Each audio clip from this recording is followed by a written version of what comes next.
Olá pessoal, bem-vindos à disciplina Física Moderna 1. Nesta videoaula eu vou responder mais um exemplo.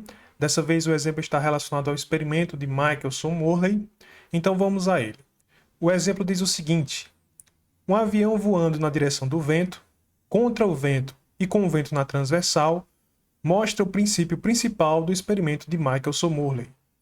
Um avião capaz de voar na velocidade c no ar parado está voando em um vento de velocidade v.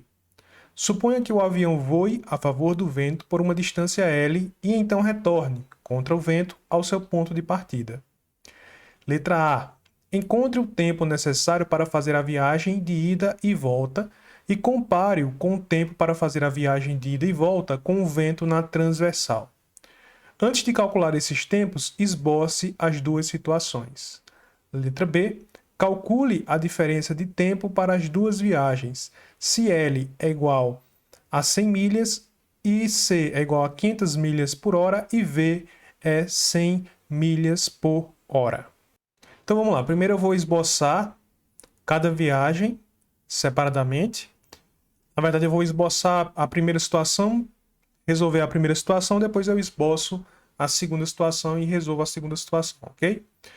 Então, vamos lá. Primeira situação, a gente tem o avião que viaja a favor do vento, ele viaja uma distância L, depois ele retorna contra o vento, mas ele vai percorrer a mesma distância L. Então, nós temos a seguinte situação aqui. Primeiro, nós temos um avião que vai percorrer uma certa distância L. Então, aqui é a distância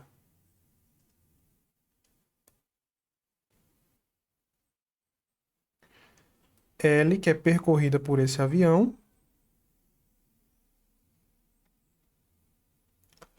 L. Só que o avião, ora ele está a favor do vento, vamos supor que a velocidade do vento seja aqui, nesse caso, nessa direção e nesse sentido. Então aqui está o vento, aponta a direção, né? No caso, direção e sentido do vento, essa que eu representei agora. O vento tem uma velocidade v. E nós temos o avião em duas situações diferentes. Primeiro, o avião está viajando a favor do vento. Quando o avião está viajando a favor do vento, sua velocidade será aquela velocidade que ele tinha sem vento, no caso, né, que é a velocidade c. Note que a questão diz que o avião ele consegue voar numa velocidade c no ar parado. Tá? Então essa é a velocidade do avião no ar parado, c. Só que aqui ele está viajando a favor do vento inicialmente. Então ele vai ter uma velocidade para cá, que é uma velocidade igual, de módulo igual a c mais v. Ok? Depois que o avião completar essa distância L, ele vai retornar. Só que quando ele retorna contra o vento. Então aqui, o avião vai retornar contra o vento. Portanto, sua velocidade será c menos v. Bom, então, tendo esboçado essa situação, vamos tentar agora calcular qual é o tempo que leva, né, para esse avião percorrer, fazer esse trajeto, né? Andar uma distância L com o vento a seu favor, depois andar outra distância L com o vento contra. Então vamos lá. A viagem ΔT, eu vou chamar esse ΔT de ΔT paralelo, tá? Por quê? Porque nesse caso aqui a gente tem a direção do vento e a direção do avião são paralelas. Então esse ΔT vai ser ΔT paralelo, ok? Ele é igual ao ΔT de ida mais o ΔT de volta, certo? Então o tempo total que vai durar aí essa trajetória, que o avião vai realizar, né? Essa distância, vai cobrir essa distância, estou chamando de ΔT paralelo. Então vamos lá. Deixa eu tirar aqui essa imagem. Tirar o enunciado, ficar só com o esboço do desenho. Então vamos calcular agora quem deve ser esse ΔT paralelo. Então a gente tem ΔT paralelo vai ser igual ao tempo de ida mais o tempo de volta. Quem é o tempo de ida? É o comprimento dividido pela velocidade da ida, né? Então, o comprimento, a distância percorrida, que é L, dividido pela velocidade de ida, que no caso ali é C mais V. C mais V. Isso aqui somado ao tempo de volta. Quem é o tempo de volta? L dividido por C menos V, que é a velocidade que o avião tem na volta. Aqui o que é que eu vou fazer para resolver? Eu vou tirar o mínimo múltiplo comum entre C mais V e C menos V, que nada mais é do que o produto entre eles. Então aqui é C mais V vezes C menos V. Aí, dividindo C mais V vezes C menos V por esse denominador aqui, ó, C mais V, sobra só C menos V. Esse C menos V multiplica o L que está em cima. Então vai ficar C menos V vezes L. E agora, o que é que eu vou fazer? Agora eu vou dividir C mais V vezes C menos V, dividir ele por C menos V. E aí vai ficar só C mais V que multiplica o L. Então, mais C mais V vezes L. Posso colocar o L em evidência, aí eu vou ter o seguinte, ó. C menos V mais C mais V vezes L dividido pelo produto C mais V vezes C menos V. E esse produto C mais V vezes C menos V vai dar C quadrado menos V quadrado. Dessa forma, ΔT, quando a viagem do avião é paralela à direção do vento, isso vai ser igual. Aqui em cima, né, eu tenho C mais C dá 2C, menos V mais V, então eu vou cortar esses V's aqui. Vai ficar 2C vezes L dividido por C quadrado menos V quadrado.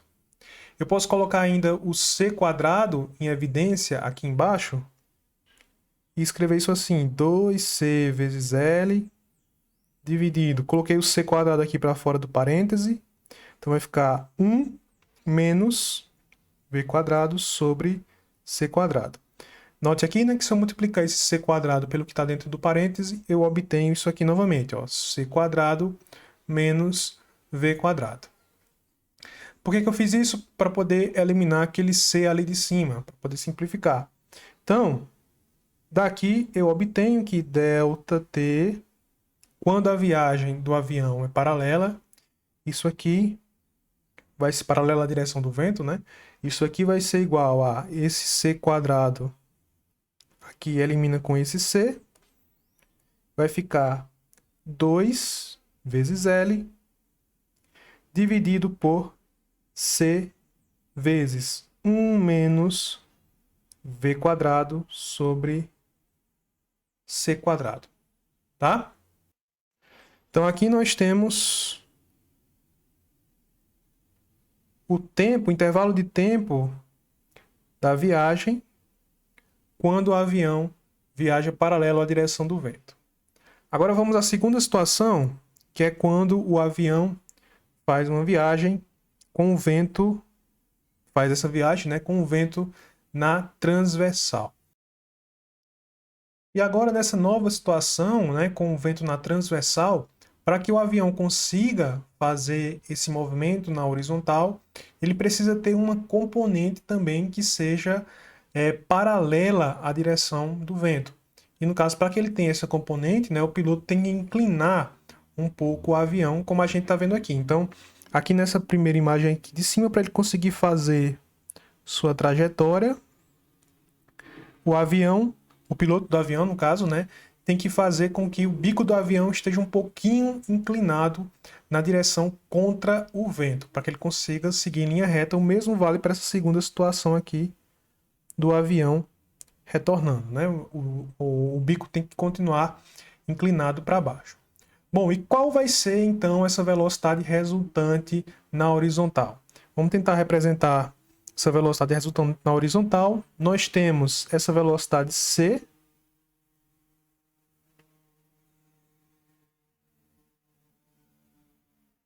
que é a velocidade dada ao avião pelo seu motor.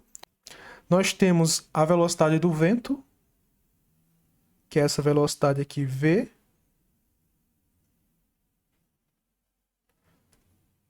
E nós temos a velocidade resultante,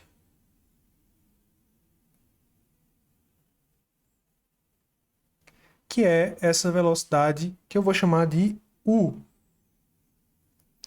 E aqui, se a gente aplicar o teorema de Pitágoras, é fácil a gente perceber que o módulo de u vai ser igual a raiz quadrada do módulo de c ao quadrado menos o módulo de v ao quadrado. Então, esse aqui é o módulo da velocidade u, né? Da velocidade, no caso, a velocidade resultante aqui na horizontal do avião. Então, essa é a velocidade que a gente vai utilizar para determinar o tempo de ida e o tempo de volta para esse avião aqui. Então, o tempo total dessa viagem com o avião na transversal, a velocidade do vento, vai ser o tempo de ida, ΔT de ida, somado ao tempo de volta. O tempo de volta, a velocidade ela vai ter o mesmo módulo, tá?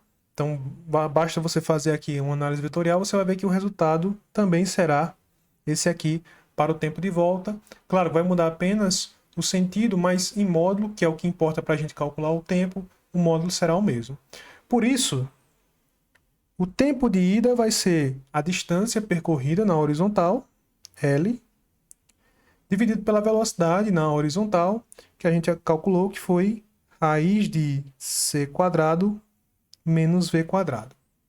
O tempo de volta vai ser a mesma coisa, L sobre raiz quadrada de c quadrado menos v quadrado. Então, note que aqui o tempo de volta é igual ao tempo de ida. Somando isso aqui, portanto, a gente vai ter que o tempo total é 2L sobre raiz quadrada de c quadrado menos v quadrado. Nós também podemos tirar aqui o c quadrado da raiz, né, para fazer parecido com o que a gente faz lá no experimento, com a análise que eu fiz no experimento de Michelson-Morley, no vídeo que eu postei sobre o experimento de Michelson-Morley. Então aqui a gente vai ter ΔT transversal igual 2L dividido por C, vou colocar aqui C quadrado, tirei o C quadrado, então vai ficar 1 menos V quadrado sobre C quadrado. Tudo isso aqui elevado a meio, né? Que é a raiz. Portanto, tirando essa raiz de C quadrado, o tempo transversal, o tempo dessa viagem com o avião na transversal, vai ser 2L dividido por C, raiz de C quadrado é C, né? Vezes 1 menos V quadrado sobre C quadrado. Isso aqui dentro da raiz. Pronto. Esse aqui vai ser o tempo quando o avião viaja na transversalmente a direção do vento. Agora a gente pode calcular a diferença entre os dois intervalos de tempo, né?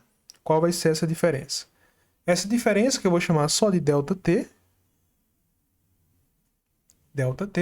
vai ser igual ao tempo, intervalo de tempo, quando o avião estava paralelo à direção do vento, menos o intervalo de tempo quando o avião estava viajando transversalmente à direção do vento. Ou seja, isso aqui é 2L sobre C vezes 1 menos v quadrado sobre c quadrado, menos 2L sobre c, vezes 1 menos v quadrado sobre c quadrado, isso aqui é elevado a meio.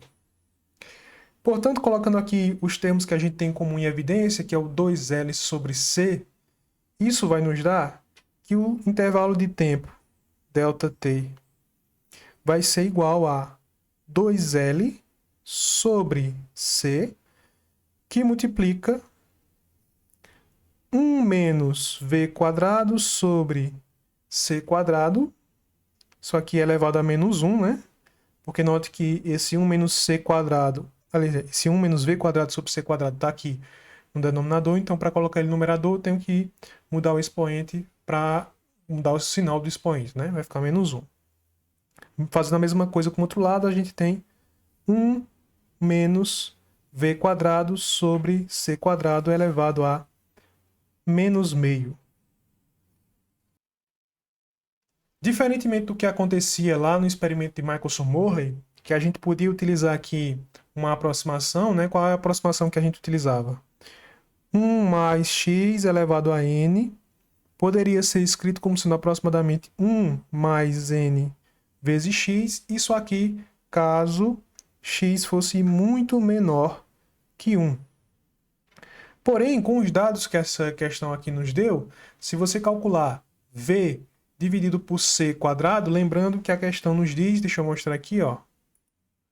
A questão nos diz que c é 500 milhas por hora e v é 100 milhas por hora. Então são valores muito próximos aqui, né? 500 e 100, pelo menos da mesma ordem de grandeza. Portanto, isso aqui, se você dividir 100 ao quadrado por 500 ao quadrado, isso vai dar um valor que não é muito menor que 1. É um valor que é menor que 1, mas é um valor que não é muito menor que 1, como pede essa aproximação aqui. Então, essa aproximação ela só é válida quando a gente está utilizando, quando a gente aplica ela, no caso, né, ao experimento de Michelson-Morley, porque lá você está analisando a velocidade orbital da Terra e a velocidade da luz, que são a velocidade da luz é muito maior que a velocidade orbital da Terra, por isso essa aproximação ela é válida, tá? No caso aqui não é válida. Então esse é o nosso resultado, essa é a diferença entre os tempos quando a viagem do avião é uma viagem paralela à direção do vento e quando a viagem é uma viagem transversal à direção do vento. Bom, tendo isso aqui, a gente pode calcular agora qual o valor desse intervalo de tempo, né, ΔT. Basta a gente substituir aqui os valores que a questão nos dá. A questão nos disse que o comprimento, a distância percorrida, foi de o L, no caso, né, a distância de ida ou a distância de volta, que são iguais. Esse L é 100 milhas. 100 milhas. A questão também nos diz que a velocidade V, velocidade do vento, é 100 milhas por hora. E que a velocidade do avião C é 500 milhas por hora. Sabendo disso aqui, substituindo esses valores, a gente vai obter que a diferença entre os tempos aí, ou seja, a diferença que você vai ter no tempo quando o avião viaja paralelo ao vento e do tempo quando o avião viaja na transversal ao vento, esse intervalo de tempo, essa diferença dos tempos vai ser de 8,4 vezes 10 a menos 3 horas. Tá? Se a gente utilizasse essa aproximação aqui, o resultado ainda assim seria próximo, né? Seria mais ou menos 8 vezes 10 a menos 3 horas, mas assim é um pouco mais preciso sem utilizar essa aproximação. Então, basicamente, o que essa questão mostrou é qual o raciocínio por trás do experimento de Michelson-Morley. Só que aqui, no caso, a gente analisou, né, um avião viajando contra o vento, a favor e contra o vento, e também na direção transversal ao vento. E lá no experimento de Michelson-Morley, a gente tem o que a gente está analisando é a velocidade orbital da Terra, né? No caso, um raio de luz viajando transversalmente a essa velocidade orbital e paralelamente a essa velocidade orbital. Bom, por enquanto é só, pessoal. Até a próxima.